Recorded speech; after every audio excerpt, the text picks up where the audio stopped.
આજના વિડીયોમાં આપણે સાંભળીશું કે અષાઢ મહિનામાં આવતી ગુપ્ત નવરાત્રિ, એની પૂજા વિધિ અને એમનું શુભ મુહૂર્ત। અષાઢનો મહિનો શરૂ થઈ ચૂક્યો છે। 26 જૂન ગુરુવારથી શરૂ થઈ રહેલી ગુપ્ત નવરાત્રિનું સમાપન 4 જુલાઈ શુક્રવારે થશે। 26 જૂને જ વિધિ વિધાનથી ઘટ સ્થાપના કરાશે। તેના મુહૂર્તનો સમય છે સવારે 5:25 થી 6:58 સુધી રહેશે, જ્યારે અભિજીત મુહૂર્ત સવારે 11:56 થી 12:52 સુધી રહેશે। હવે આપણે જાણીએ આ ગુપ્ત નવરાત્રિનું મહત્ત્વ શું છે।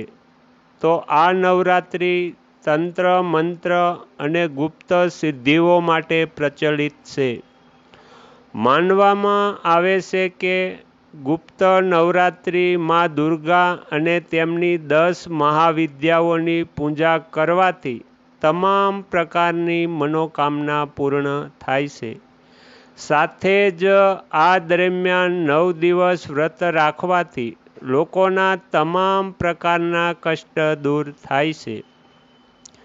ગુપ્ત નવરાત્રિ દરમિયાન મા દુર્ગાના 9 સ્વરૂપોની પૂજા તો થાય છે, સાથે સાથે તેમની 10 મહાવિદ્યાઓની પણ પૂજા થાય છે। આ પૂજા પૂર્ણ રીતે ગુપ્ત રીતે થાય છે।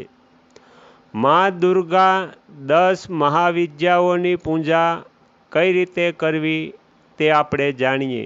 તો પહેલા દિવસે મા કાલીની પૂજા, બીજા દિવસે મા તારાની પૂજા, ત્રીજા દિવસે મા ત્રિપુર સુંદરીની પૂજા, ચોથા દિવસે મા ભુવનેશ્વરીની પૂજા, પાંચમા દિવસે મા છિન્નમસ્તિકાની પૂજા, છઠ્ઠા દિવસે મા ત્રિપુર ભૈરવીની પૂજા, સાતમા દિવસે મા ધૂમાવતીની પૂજા, આઠમા દિવસે મા બગલામુખીની પૂજા, નવમા દિવસે મા માતંગીની પૂજા, 10મા દિવસે મા કમલાની પૂજા।